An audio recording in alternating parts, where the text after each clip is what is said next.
হৃদয়ের মাঝে ধারণ করছে, আমাদের রক্তে উদ্বেলিত ছড়াচ্ছে। বর্তমান সাম্প্রতিক সময় বাংলাদেশের সমস্ত খবর বিষয় আপনারা সকলে জানেন। সামাজিক যোগাযোগ মাধ্যমে আপনারা সকলে দেখেছেন, এই যে গাজীপুরে ইসকনের বিরুদ্ধে কথা বলার কারণে ইমাম খতিবকে তারা গুম করেছে।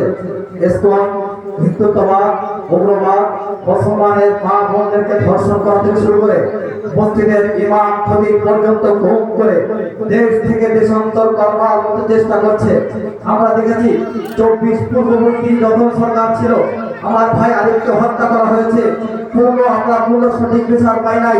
24 পরবর্তী নতুন বাংলাদেশে আবার যখন ইসলামকে নিয়ে কোনো আলেম কথা বলে, ইসলামকে নিয়ে যখন কোনো আলেম মসজিদে বক্তব্য দেয়, তখন সে আলেমের বিরুদ্ধে নোটিশ পাঠানো হয়, আলেমকে তারা গুম করা হয়। আমরা অন্তর্বর্তীকালীন সরকারের কাছে আজকে মাদ্রাসার স্টেজ থেকে, এই প্ল্যাটফর্ম থেকে সমস্ত ওলামা ইকরামদেরকে পাশে একটা ঘোষণা দিতে চাই।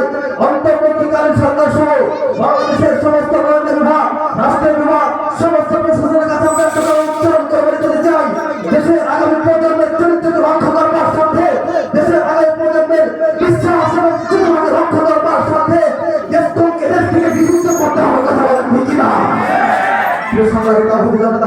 আপনারা জানেন, বাংলাদেশের বিভিন্ন রাজনৈতিক সংগঠন বা ভিন্ন সংগঠনকে নিষিদ্ধ করা হয়েছে। তারা উগ্রপন্থী, তারা বিভিন্ন সময় মুসলমানদের উপর জুলুম করে, মুসলমানদের উপর অত্যাচার করে। আমরা দেখেছি 24 পরবর্তী সময় আমার বোন আসিয়াকে ধর্ষণ করা হয়েছে, কোনোদিন কোনো বিচার আমরা পাই নাই। এবং আজকের এই মাহফিলের প্রোগ্রাম থেকে আমরা একটা কথা উচ্চারণ করে বলতে চাই, দেশের আগামীতে যখন ইসলাম নিয়ে যখন আমাদের দেশের মানুষ স্বপ্ন দেখে, তখন এদেশে যখন আগামী দেশের মানুষ যখন আগামী ইসলাম বাস্তবায়ন করার স্বপ্ন দেখে, তখন উগ্রপন্থী মুসলমানদের উপর অত্যাচার করে।